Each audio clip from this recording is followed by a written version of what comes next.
Agora sim. E, Marcos Paulo, a tecnologia muitas vezes ajuda, mas outras vezes atrapalha.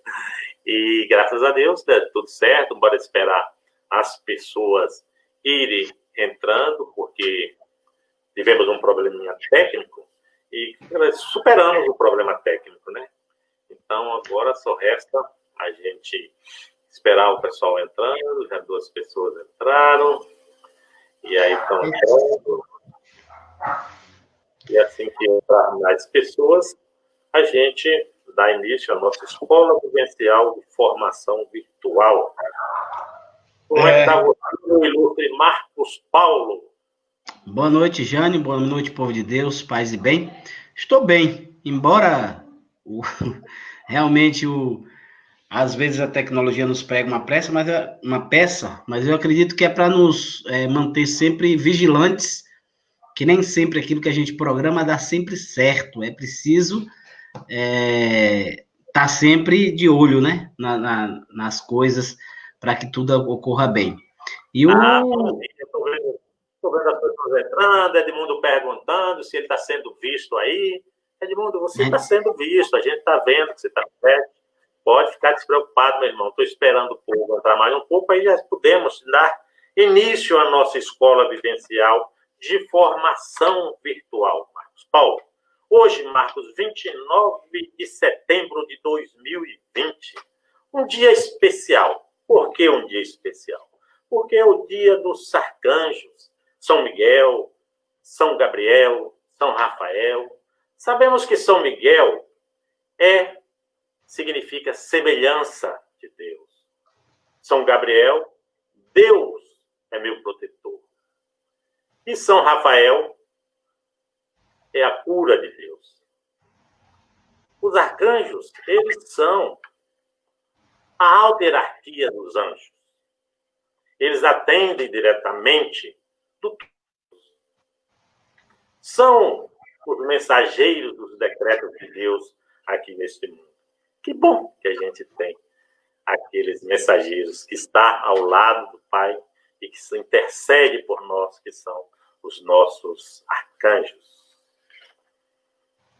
Marcos, vamos dar início então à nossa escola vivencial, fazendo a invocação do Espírito Santo de Deus, da Santíssima Trindade. Em nome do Pai, do Filho, do Espírito Santo. Amém. Amém. Vinde, Espírito Santo, cheie os corações dos vossos fiéis e acendei neles o fogo do vosso amor. Enviai o vosso Espírito e tudo será criado, e renovareis a face da terra. Oremos. Ó Deus, que instruístes os corações dos vossos fiéis, com a luz do Espírito Santo, fazei que apreciemos retamente todas as coisas, segundo o mesmo Espírito, e gozemos sempre da vossa consolação. Por Cristo, Senhor nosso. Amém. Nessa escola vivencial, Marcos Paulo, nós estaremos nessa e nas demais, até as eleições, sem a presença da Regina. E seguindo as orientações da nossa igreja, seguindo as orientações do nosso movimento de cursilhos de cristandade, os pré-candidatos devem se afastar das suas atividades quando possui cargos eletivos de coordenação. E assim, Regina está afastada porque ela é pré-candidata a vereadora. Mas, Marcos, a nossa escola não pode parar.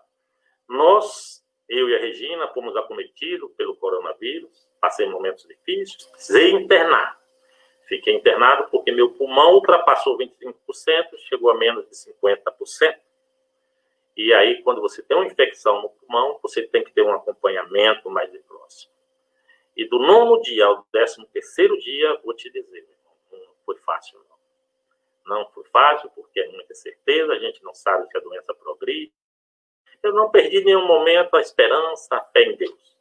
E graças a Deus venci. Graças a Deus estou aqui em recuperação. Ainda porque uns 20 dias, aí, quando a gente tem problema no pulmão, em virtude da pneumonia, você tem que ficar de repouso. Mas as atividades espirituais não devem parar. E a escola vivencial virtual não parou e não vai parar, né? Marcos, tem um conceito que eu gosto muito do que é ser cristão. Ser cristão é peregrinar dia a dia, momento a momento, ajudando a construir o reino de Deus, nas realidades em que vivemos.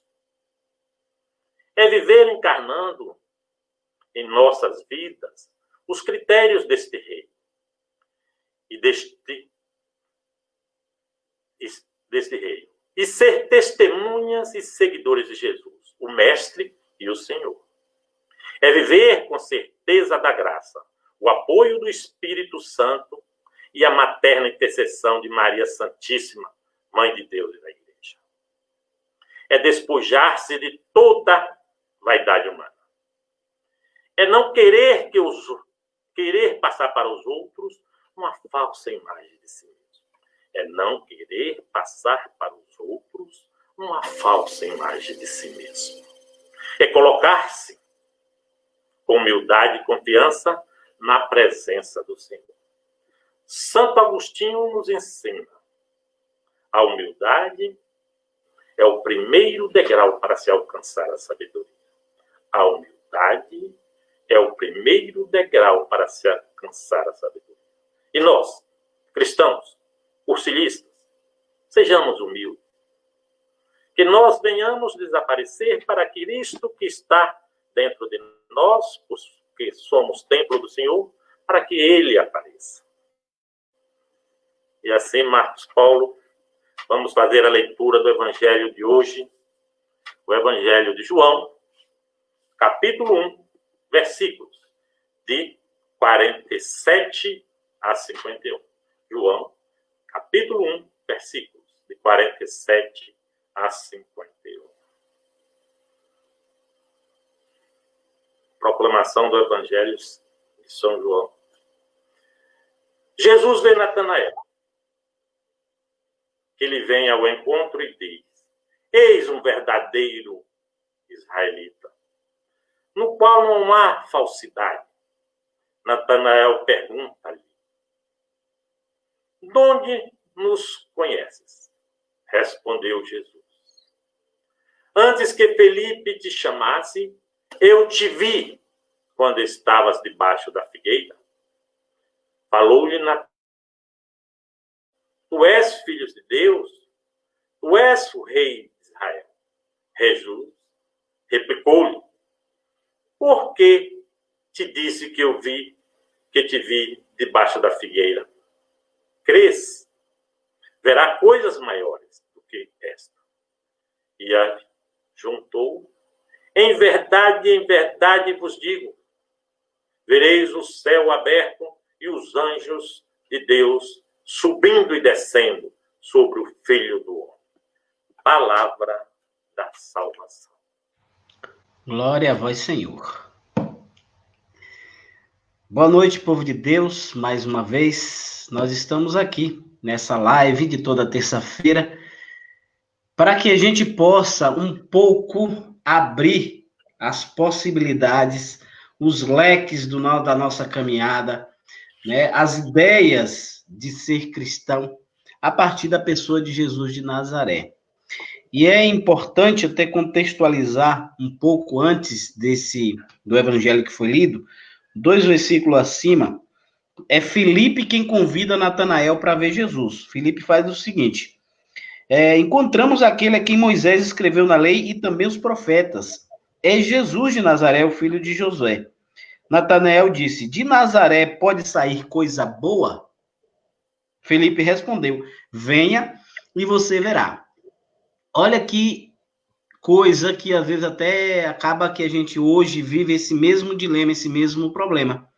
Os primeiros discípulos, eles foram obrigados a superar a barreira dos preconceitos para poder acolher Jesus como Messias e se tornar seus seguidores.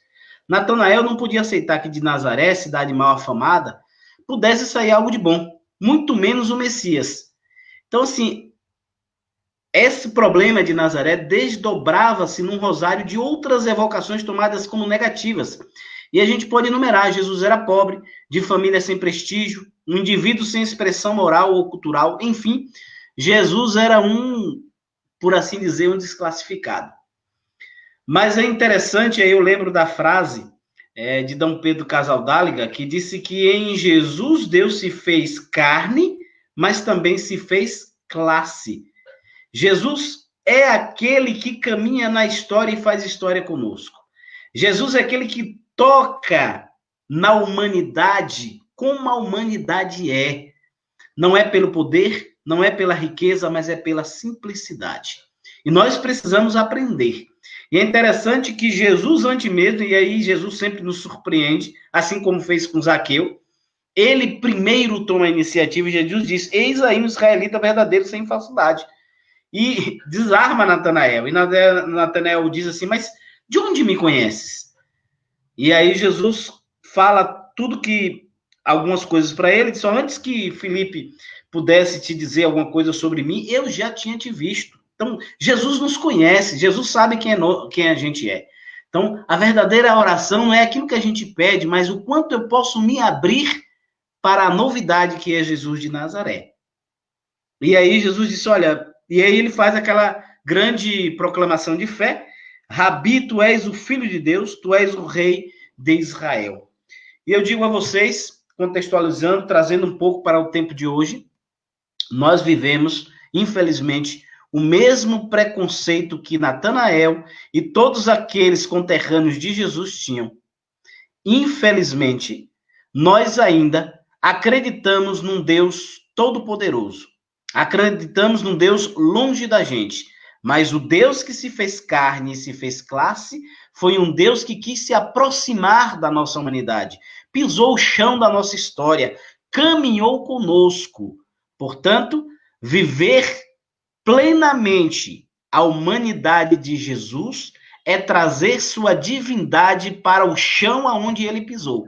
Não posso ser cristão achando que Deus está longe de nossas realidades, dos nossos problemas, das nossas questões. Não, Deus se encarna para se aproximar da nossa miséria, da nossa condição, para nos fazer entender que ser humano não é algo difícil, não. Ser humano é estar a serviço do outro. E Jesus faz com muita categoria, plenamente humano, ele consegue vencer os pecados, as tentações. Jesus, plenamente humano, consegue vencer o mal, plenamente humano, consegue ser testemunha de um reino de vida, de fraternidade, de igualdade, de compaixão e de misericórdia. Portanto, meus irmãos, viver Jesus hoje é saber que ele foi simples, pisou no chão da nossa história, fez história conosco e quer que a gente também, na mesma simplicidade. Porque o povo de Israel esperava um Deus todo-poderoso, um Messias que viesse das altas classes e do poder. E Jesus acaba trazendo Deus para próximo, né, para o chão da nossa história. Então, encontrar Jesus não é no alto. Encontrar Jesus é no chão da nossa história, nas periferias da nossa vida. Portanto, meus irmãos, alegremos-nos, porque o Deus que nós servimos é o Deus que faz parte da nossa caminhada. Amém. O microfone está fechado, Jânio. Obrigado pela reflexão do Evangelho, parabéns. Muito bom, Marcos Paulo. Aí, Marcos, eu vou convidar o mensageiro da noite, que é nosso irmão cursilista, Fernando Campos. Fernando Campos, ele é cursilista, ele também é ministro da Eucaristia, ministro da Palavra, lá na comunidade Bom Jesus, que faz parte da nossa Catedral São Pedro. Fernando, boa noite, Fernando. Boa noite, Jânio. Boa noite, Marcos Paulo. Boa noite a todos os nossos irmãos e irmãs que nos acompanham pelas redes sociais. É uma grande alegria, uma satisfação estar aqui para a gente partilhar um pouquinho sobre a palavra de Deus. Fernando, hoje, ele vai falar sobre o tema O Evangelho de São Lucas. Assim, um tema bastante apropriado para Fernando. Fernando, que é estudante de medicina, ele está no 7º período de medicina. E falar de São Lucas, que nós sabemos que era médico, isso é uma dávida de Deus. O Fernando vai fazer essa reflexão sobre o Evangelho de São Lucas. Fernando ele estuda aqui na Universidade Federal do Sul da Bahia E vai estar conosco, Fernando. Vamos deixar você agora fazer a sua mensagem sobre o tema proposto, o Evangelho de São Lucas. Então, mais uma vez, boa noite a todos, boa noite a todas. Nós, da Igreja do Brasil, vivemos neste mês de setembro o mês da Bíblia, o mês da Palavra.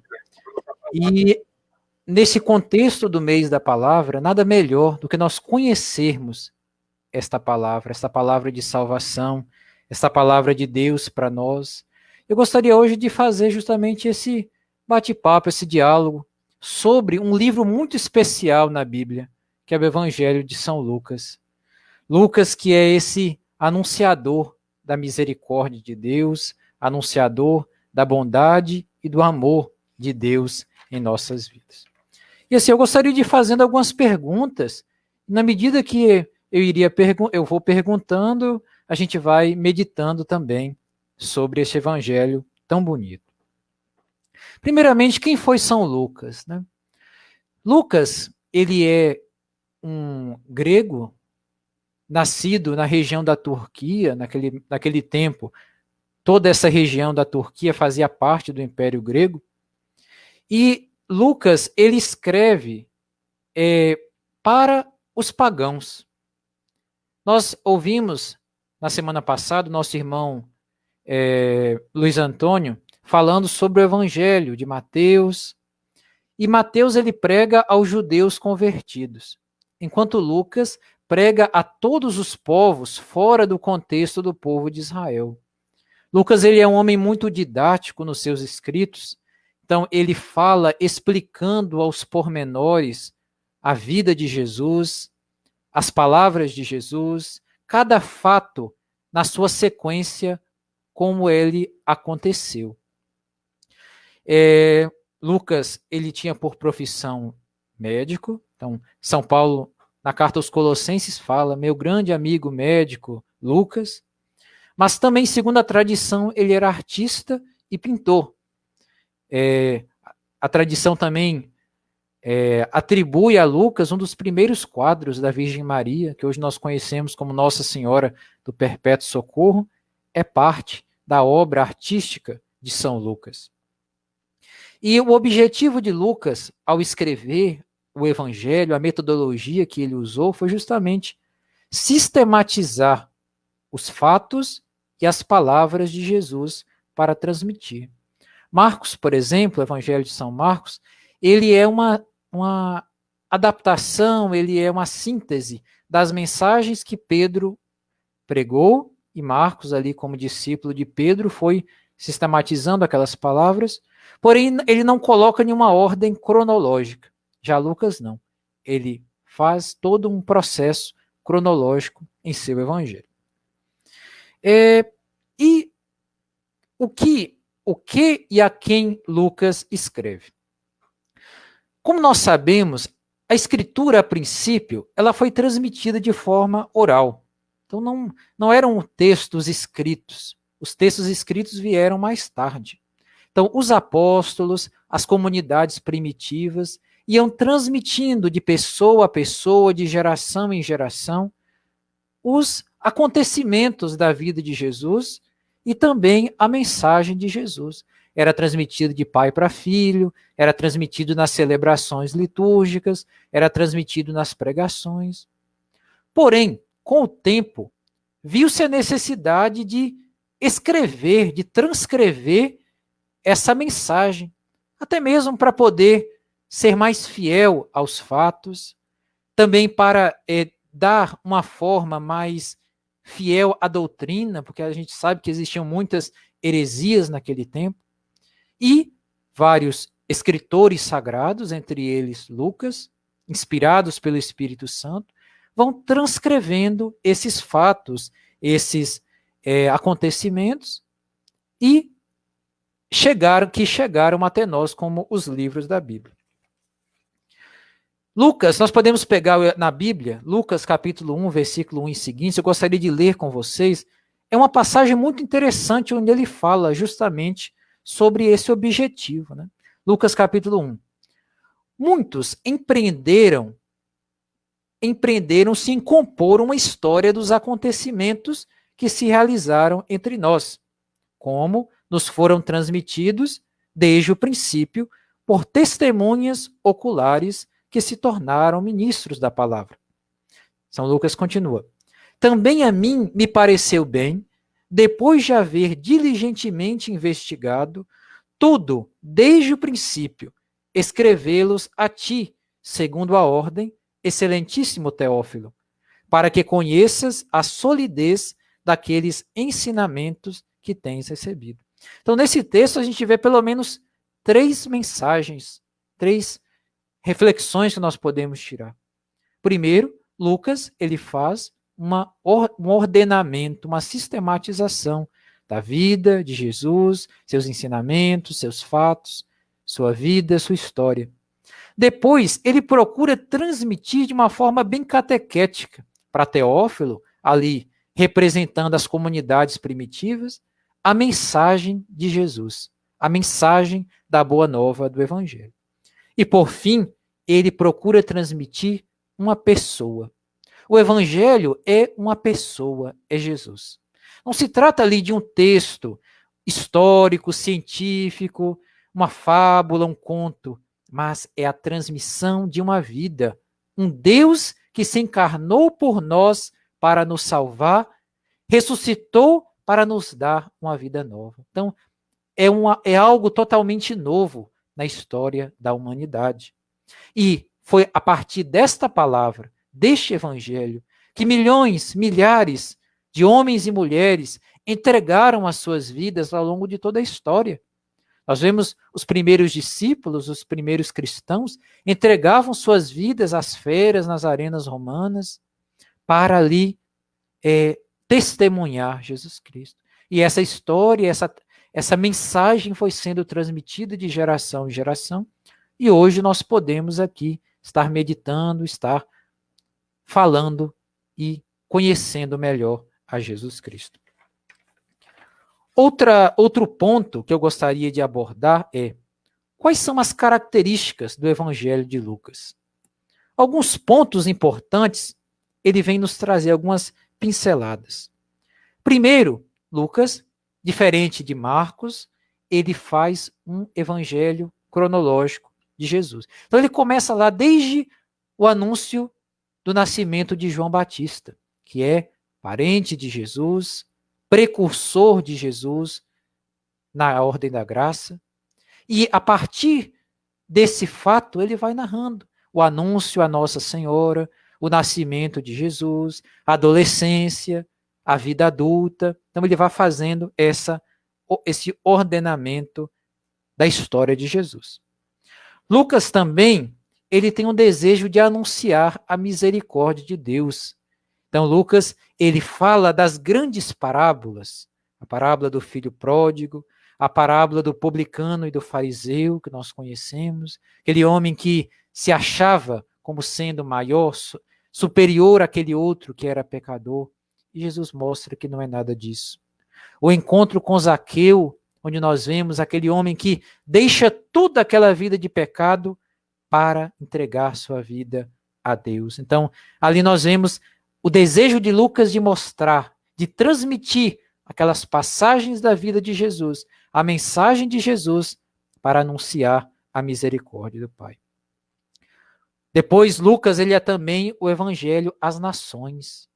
Como foi falado, como eu falei, Mateus escreve aos judeus convertidos. Lucas não, ele escreve a todos os povos, aos chamados gentios, aos pagãos daquele tempo, mostrando a mensagem, a boa nova de Jesus. Ele diz: ide por todo o mundo, pregai o evangelho a toda a criatura. O irmão Luiz Antônio fez um questionamento na semana passada. Ele perguntou: por que Mateus fala do sermão da montanha, enquanto Lucas fala do sermão da planície? E a resposta está justamente aí. Mateus, ele falava aos judeus, mostrando Jesus como o novo Moisés. Então, Moisés que subiu ao monte para anunciar a lei. Da mesma forma, Jesus sobe ao monte para anunciar a nova lei. Por outro lado, Lucas, ele faz o sermão da planície, mostrando um Jesus próximo, Jesus que anuncia aos seus discípulos, aos seus amigos mais próximos, a boa nova da salvação, mostrando especialmente como os cristãos precisam viver, como deve ser a vida na comunidade cristã. Então, é um sermão da proximidade de Deus. Ele fala aos seus amigos, ele fala a nós como nós devemos viver esta graça da salvação. E em seguida, por fim, nós temos as grandes partes do Evangelho de Lucas. Não poderei aqui abranger todo o texto. O objetivo é justamente instigar, suscitar o desejo de conhecer mais a palavra de Deus. Porém, eu posso citar aqui, nós podemos citar aqui algumas partes especiais do Evangelho de Lucas. Então, os 2 primeiros capítulos, ele vai falar justamente sobre a história de Jesus. Como Jesus nasceu, quando Jesus nasceu, como ele foi anunciado. A tradição fala também que Lucas ele conheceu pessoalmente a Virgem Maria. Então, com certeza, ali naqueles diálogos, ele pôde compreender todo o mistério da encarnação do Verbo ali, toda a vida, a infância de Jesus, como ali aconteceu. Em seguida, os capítulos 3 e 4 vão nos falar sobre a preparação para a vida pública de Jesus. Jesus ali sua missão é preparada por João Batista. Toda a pregação da conversão, do batismo pelo perdão dos pecados e também o retiro de Jesus no deserto. Ele prepara a sua vida, a sua missão pública, indo para o deserto e encontrando-se ali toda a tentação, toda a graça também ali que acontece na vida de Jesus. Em seguida, Lucas fala sobre o ministério de Jesus na Galileia. É aí que nós vemos as grandes curas de Jesus, as palavras de Jesus próximo ali do seu povo, na sua região. Jesus que anuncia a boa nova da salvação através dos milagres, através dos sinais. A partir do capítulo 9, Lucas ele começa o caminho de Jesus em direção a Jerusalém. Lucas ele é o evangelista do caminho, nos mostrando aquele que é o caminho que nos conduz ao Pai. Ali é o tempo das grandes parábolas, das grandes mensagens de Jesus, das grandes palavras que ele anuncia a cada um de nós. E ali nós podemos degustar esta mensagem tão preciosa do Senhor nessa sua viagem, nesse seu caminho para Jerusalém. A partir do capítulo 19, nós vemos Jesus em Jerusalém. Então ali ele vai cumprir todas as promessas do Pai. Ele mesmo diz, um profeta não pode morrer fora de Jerusalém. Então ele vai ali para concluir todas as profecias, falar do fim dos tempos, falar da rejeição que ele deveria sofrer e da sua morte e ressurreição ao terceiro dia. Os capítulos 22 ao 24 são o cerne do mistério da nossa fé. A paixão, morte e ressurreição de Jesus. Jesus, ele ali conclui a sua missão, entregando a sua vida e ressuscitando ao terceiro dia. Porém, o Evangelho de Lucas, ele não termina no capítulo 24. Lucas também, ele é autor dos Atos dos Apóstolos. Atos e o Evangelho de Lucas, a princípio, eram um único livro. Porém, com o tempo, pela tradição da igreja, eles foram desmembrados no Evangelho de Lucas e também no livro dos Atos dos Apóstolos. Nós vemos nos Atos dos Apóstolos a continuação do Evangelho de Lucas. Então nós temos ali a ascensão de Jesus aos céus, nós temos ali a vinda do Espírito Santo em Pentecostes e o início da missão da igreja, a pregação dos apóstolos, a pregação de São Paulo, ao qual Lucas foi discípulo, companheiro em suas jornadas, em sua prisão, e ali toda essa experiência bonita que Lucas vai nos transmitir da igreja primitiva. Portanto, nós podemos ver neste evangelho a beleza e a profundidade da palavra de Deus. O objetivo dessa meditação é justamente suscitar em nós o desejo de ler a palavra de Deus. E não ler a palavra de Deus como um livro. Eu pego um livro de ciências, eu pego um livro de história. Não é assim que a gente lê. A gente lê a palavra de Deus como aquele servo, aquele peregrino que anda à beira das torrentes e ali se abaixa para beber aquela água, matar sua sede. Assim devemos nós nos aproximar da palavra do Senhor. Como aquele filho que se aproxima do pai para ouvir a sua palavra, ouvir o seu ensinamento. Assim deve ser a nossa meditação. Meditar com os nossos ouvidos e o nosso coração voltados para Deus. A necessidade que temos também de aprender mais sobre Jesus. Nós, quando lemos a palavra, quando meditamos, quando ouvimos a igreja, que a igreja, ela nos transmite a mensagem de Jesus, ela é aquela que é a porta-voz autorizada do Espírito Santo para nos transmitir a mensagem de Jesus. Quando nós ouvimos a palavra, quando nós ouvimos a igreja, nós conhecemos mais Jesus. Não é uma história, não é uma figura do passado, é uma pessoa, como diz o Papa Bento XVI, é uma pessoa com a qual nós fazemos um encontro pessoal. E é desse encontro pessoal que Lucas experimentou e que nós, ao meditarmos a palavra, também fazemos, que vem ali a transformação e a mudança em nossa vida. Lucas, como médico, é também para nós um exemplo desse tempo que estamos vivendo, tantas dificuldades da pandemia na saúde, um exemplo de cuidado, um exemplo de amor aos enfermos, que ele seja também para todos os médicos, não só os médicos, mas a todos os profissionais de saúde, um exemplo de amor, solicitude, caridade, serviço, porque quando nós cuidamos dos enfermos, nós cuidamos do próprio Cristo. Então, que esta mensagem, este evangelho de Lucas, seja para nós verdadeiramente um sinal de fé, um sinal de luz, e nós possamos concluir este mês da Bíblia sempre com desejo de conhecer ainda mais, conhecer cada vez mais a palavra do Senhor. Então, que Deus abençoe a cada um de nós, abençoe as nossas famílias, abençoe todos os profissionais de saúde e todas as pessoas que estão enfermas, para que o Senhor fortaleça cada uma com a sua graça e o seu poder. Louvado seja nosso Senhor Jesus Cristo, para sempre seja louvado. Jânio, seu microfone fechado. Excelente explanação sobre o Evangelho de São Lucas.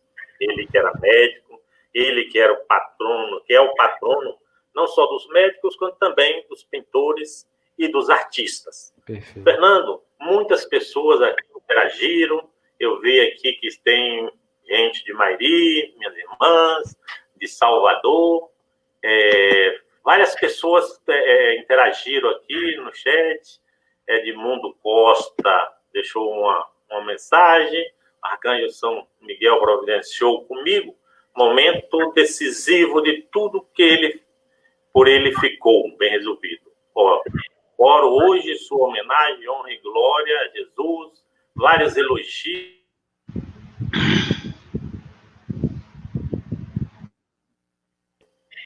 Pessoas de todos os lugares do Brasil participaram. E aqui não temos nenhuma pergunta. Deus seja louvado. Benito Pena faz um comentário a seu respeito. Deixa eu botar aqui, estou encantado com a sabedoria desse jovem. Parabéns. Então, as pessoas que interagiram, gostaram muito. Luciano também fez um comentário.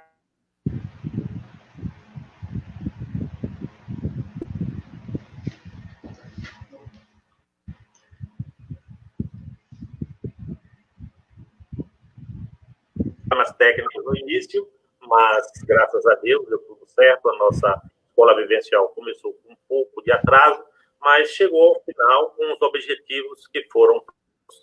Marcos Paulo, você tem alguma consideração, alguma pergunta para fazer ao Fernando?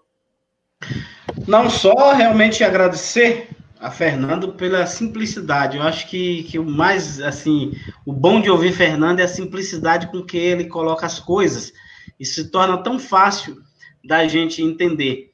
Lembrando também que Lucas é o evangelho, é interessante nós entendermos aí.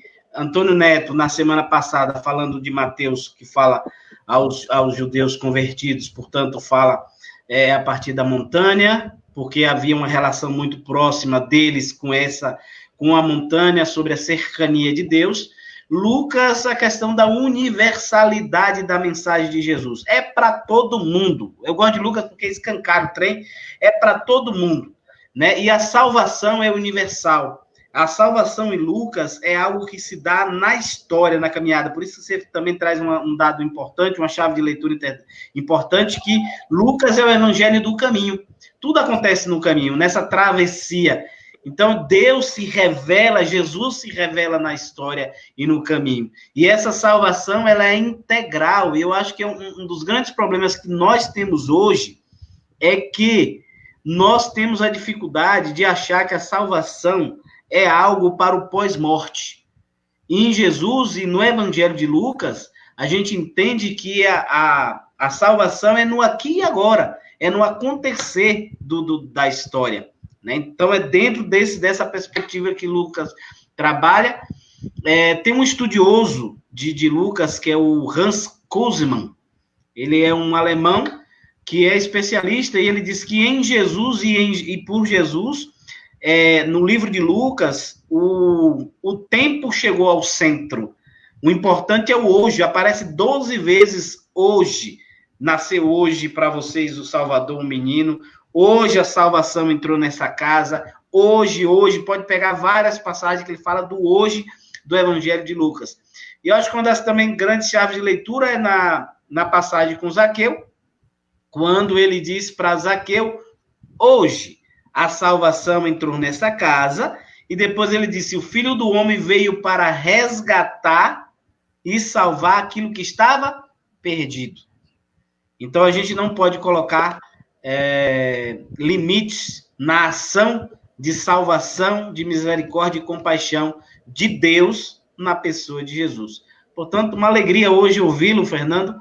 Que bom a gente poder partilhar, acho que a Regina até colocou aqui, e o próprio Edmundo, como essas terças-feiras têm sido extremamente relevantes para que essas chaves de leitura possam nos ajudar a ter um olhar mais próximo da palavra de Deus. Entender para que a gente não crie disso um pretexto para justificar verdades que a Bíblia nunca quis dizer. Então, a gente precisa entender, amar, para se aproximar mais da verdade que é Jesus Cristo, que se fez homem, se encarnou e fez história com a gente. Então, Jesus que está lá sempre, alguns que acreditam que Jesus está lá no céu, governando, cheio de glória e esplendor, não. Jesus hoje está também sofrendo com esses que sofrem nas queimadas da Amazônia, Jesus sofre nos negros, Jesus sofre nos pobres, Jesus sofre nas periferias, Jesus sofre no coração do homem que busca incessantemente, né, essa paz, essa misericórdia, esse cuidado. Portanto, hoje, mais uma vez, o MCC está de parabéns por trazer essa reflexão para todos nós. Muito bom, Fernando. Você fez uma explanação assim excelente. A querer aprofundar mais, esse é o objetivo das nossas escolas vivenciais, é não esgotar o tema, não esgotar o assunto, é sim dar aquele gostinho de quero mais, de aprender mais, de nos aprofundarmos mais, principalmente no Evangelho de São Lucas, esse Evangelho lucano, Lucas, que a gente sabe que acompanhou São Paulo Apóstolo, foi secretário de São Paulo Apóstolos, nas viagens de São Paulo. Lucas tem assim a gente tem assim uma grande gratidão pelo Evangelho de São Lucas. Ele retrata no Evangelho também aquela preocupação pelas mulheres, e você foi assim excelente nesse despertar para todos nós, Fernando. E aí deixamos aberto para você fazer suas considerações finais. Fique à vontade, meu irmão. Amém. É uma graça muito grande, como o Jânio falou. Lucas é aquele que traz de um modo especial a figura das mulheres, especialmente na figura de Nossa Senhora. Nós vemos o amor que Deus tem pela Virgem Maria e na Virgem Maria a todas as mulheres, como Deus acolhe, como Deus é próximo de nós, como o irmão Marcos Paulo falou. Jesus está no meio de nós, ele não está apenas no céu, ele está conosco, ele está em nós. Então, nós podemos ter a proximidade do nosso Deus, ele que vê, ele que sente. Meditava muito esses dias sobre a morte, e meditava também sobre a morte de Jesus, o sofrimento que Jesus passou. Ele quis passar esse sofrimento para sentir o que nós sentimos. E como ele sente o que nós sentimos, ele entende o que nós pedimos. Então, Jesus, ele quis, e ele sabe a dor que nós passamos em nossa carne. Ele sabe de que carne nós somos feitos. Ele sabe qual é o nível dos nossos sofrimentos, e por isso ele nos entende. E uma pessoa que sofre, só uma pessoa que sofre pode entender o sofrimento do outro. Então, toda essa mensagem de misericórdia que Lucas nos traz, toda essa mensagem de redenção que Lucas nos traz, proximidade com os pecadores. Ele não é um Deus distante, ele não é um Deus que está lá em cima das montanhas, lá em cima do céu, dando ordens e olhando, mas não, ele está no meio do povo, ele conhece o coração do homem, ele conhece o coração de Zaqueu, ele conhece o coração do publicano, ele conhece o coração de Maria Madalena, ele conhece o coração de cada um, e ele ama a partir do amor de Deus, e ele não rejeita ninguém. Ele nos pede, convertei-vos e crede no Evangelho, e nos acolhe em nossas necessidades, e nos dá uma vida nova. Amém. Marcos Paulo, eu vou te convidar para fazer a oração final. Tem uma bela canção, essa canção nós costumamos cantar muito nos nossos cursilhos de 3 dias aqui na nossa diocese, e Fernando, que é cursilhista também, Fernando fez o segundo cursilho, não é isso, Fernando? Segundo. O segundo cursilho. E Fernando caminha com a gente, Fernando é mensageiro lá nos cursilhos de 3 dias, é um menino novo, mas é um menino dedicado, é um menino atuante, é um menino que a gente tem todo o nosso respeito, toda a nossa consideração. A semana que vem, nossas escolas vivenciais continuam. Esse mês da Bíblia, já estudamos o Evangelho de São Marcos, o Evangelho de Lucas hoje, o Evangelho de Mateus, e a semana que vem nós teremos como tema o Evangelho de São João, o Evangelho joanino. Esse tema teremos como mensageiro o nosso querido Padre Metódio, está fazendo a escola vivencial do dia 6/10 sobre o Evangelho de São João, e assim a gente encerra os 4 evangelhos estudados aqui, e eu sei que despertou a vontade de todos nós de nos aprofundarmos mais, porque esse é o objetivo das escolas de pensar. Não é esgotar o tema, mas sim despertar o interesse de aprendermos mais sobre a nossa igreja, sobre a tradição, sobre o magistério da igreja. Esse é o objetivo. O movimento de cursilhos de cristandade, ele é centrado no tripé: oração, formação e ação. Nossas escolas vivenciais acontecem todas as terças-feiras e a quinta-feira, e todas as segundas-feiras em Itamaraju. E graças a Deus, os mensageiros se preparam, bem preparados, inspirados, e Deus sempre abençoa todos vocês, e a gente te agradece de coração, Fernando, por essa dedicação, amém, por essa escola vivencial maravilhosa que você fez sobre o Evangelho de São Lucas. Marcos, contigo agora, meu irmão. Muito bem. Lá no Apocalipse fala que Jesus fala: eis que estou à porta e bato, se alguém abrir, eu entrarei e cearei com ele, e ele comigo. Então, com Jesus é sempre uma possibilidade, não uma imposição. Jesus nunca se impõe a ninguém, mas aqueles que se dedicam a viver com Jesus precisam tomar uma decisão. Lucas também é muito o evangelho do fazer. Lembra que todos os finais da parábola diz, vai e faça o mesmo. Então, para Lucas, o mais importante é o que nós fazemos, não o que nós dizemos ou o que a gente sabe sobre ele, mas o que nós fazemos com a conversão, com esse encontro que a gente faz com ele. Então, a oração sempre é essa abertura, essa possibilidade desse encontro que nos transforma desde dentro. Esse é o encontro que nós precisamos fazer com Jesus Cristo. O encontro que nos transforma e nos transforma em pessoas melhores. Portanto, cada dia é o dia de nós agradecermos pelo bom carinho, bom amor, a boa caminhada que Jesus, como nos dias de Emaús, sempre faz conosco todos os dias. Pena que nem sempre aqueles que Jesus coloca na nossa história, a gente não reconhece que é Ele que caminha conosco. Cai a tarde, o sol se esconde, suba, ó Deus, nosso louvor, pelo dia que termina, onde teu imenso amor. Bendizemos o teu nome, pelos bens da criação, pelo Espírito que habita dentro em nosso coração. Toda luta deste dia te entregamos, ó Senhor. Tudo seja em tuas mãos, oferenda de louvor.